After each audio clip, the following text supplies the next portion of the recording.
اب مجھے بتائیں میں کون سی آیت ہے وہ پڑھوں، کیونکہ میرا جو ہے روٹ کنال ہونے والا ہے، تو کون سی دعا میں پڑھوں یا کیا پھونکوں میں؟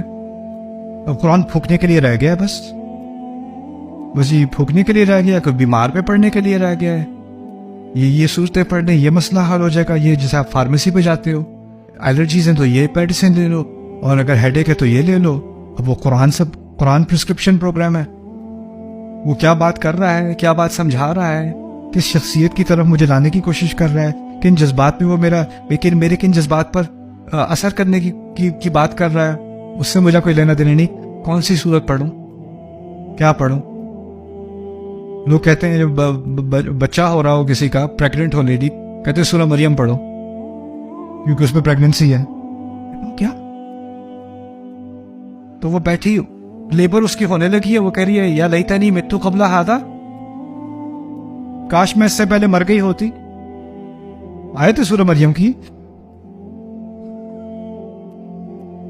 قرآن کو اللہ پڑھے، سوچ کے پڑھے، بار بار کہا ہے لعلکم تعقلون، لعلکم تعقلون، لیتدبروا، تاکہ تم سوچو، تاکہ تم سوچو، تاکہ تم سوچو۔ عجیب بات ہے، ہمارے کلچر ساؤتھ ایشیا میں ہم نے کیا کیا، ایک دو صورتیں نہیں ہیں اور ان سے ہمیں بہت محبت ہے، آیت الکرسی سے بہت محبت ہے، ہونی بھی چاہیے، سورۃ الرحمن سے بہت محبت ہے، سورہ یاسین سے بڑی محبت ہے۔ سورہ یاسین کے شروع میں کہا ہے وَجَعَلْنَا مِن بَيْنِ أَيْدِيهِمْ سَدًّا وَمِنْ خَلْفِهِمْ سَدًّا، ان کے آگے دیوار، ان کے پیچھے دیوار، ان کو ڈھکا ہوا ہے، ان پہ تو کوئی فرق ہی نہیں پڑتا، ان کو دھمکی دو یا نہ دو، ان کو ڈراؤ یا نہ ڈراؤ، مانتے ہی نہیں ہیں، ایمان ہی نہیں لائیں گے۔ ڈھیٹ لوگوں کی بات ہو رہی ہے جن پہ کسی بات کا اثر نہیں ہوتا۔ عجیب نہیں لگتا کہ ہم ایسی صورت کے ساتھ بے عقلی کر رہے ہیں؟ جس نے کہا عقل استعمال کرو، جس نے کہا آنکھیں کھولو، دیکھو تمہارے سامنے کیا ہے، جو آنکھیں کھولنے کے لیے قرآن نازل ہو رہا ہے، لِيُنذِرَ مَن كَانَ حَيًّا وَيَحِقَّ الْقَوْلُ عَلَى الْكَافِرِينَ، جو خبردار کرنے آیا ان لوگوں کو جو ابھی بھی زندہ ہے، دل زندہ ہے ان کا، عقل زندہ ہے ان کی۔ تو یہاں بات کی جا رہی ہے کہ تم ایسے نہ ہو جاؤ جیسے تم سے پیچھے آنے والے تھے۔ اس کے بارے میں مجھے ایک بڑا مشہور قول یاد آیا، شاید ابن عباس رضی اللہ تعالیٰ عنہ سے مروی ہے، وہ آیت ہے بقرہ کی نا، وَمِنْهُمْ أُمِّيُّونَ لَا يَعْلَمُونَ الْكِتَابَ إِلَّا أَمَانِيَّ وَإِنْهُمْ إِلَّا يَظُنُّونَ، کہ ان میں سے یعنی اہل کتاب میں سے ان پڑھ لوگ ہیں جو اپنی کتاب کو نہیں جانتے سوائے خواہشات کے۔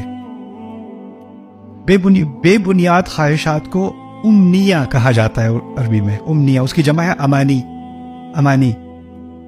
تو بس ان کی بے بنیاد خواہشات ہیں، اس کے علاوہ وہ اپنی کتاب کو نہیں جانتے۔ اس کا کیا مطلب ہے؟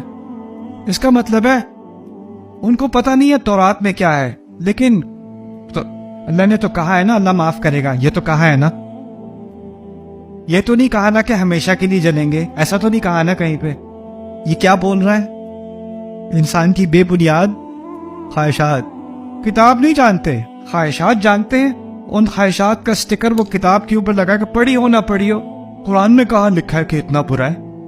قرآن میں کہاں لکھا ہے سکرول نہیں کر سکتے؟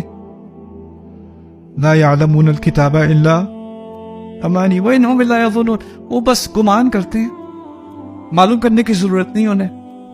یہ ان کے بارے میں کہا تھا۔ اس کے بارے میں وہ کہتے ہیں انما يقتصرون على ما يتلى عليهم يعلمونه حفظا وقراءة بلا فهم، انما يقتصرون على ما يتلى عليهم، کہتے ہیں کہ یہ جرم جو انہوں نے کیا ہے نا اپنی کتاب کے ساتھ، وہ کیا ہے کہ وہ اس کتاب کو پڑھتے ہیں اور یاد کرتے ہیں سمجھے بغیر، اور ان کے لیے اتنا ہی کافی ہے کہ وہ ان پر تلاوت کر کے ان کو سنایا جائے، بس اتنا ہی ان کے لیے کافی ہے۔ یہ ہے جرم ان کا، یہ ہے جرم بنی اسرائیل کا، ابن عباس کہتے ہیں۔ سوچو ذرا،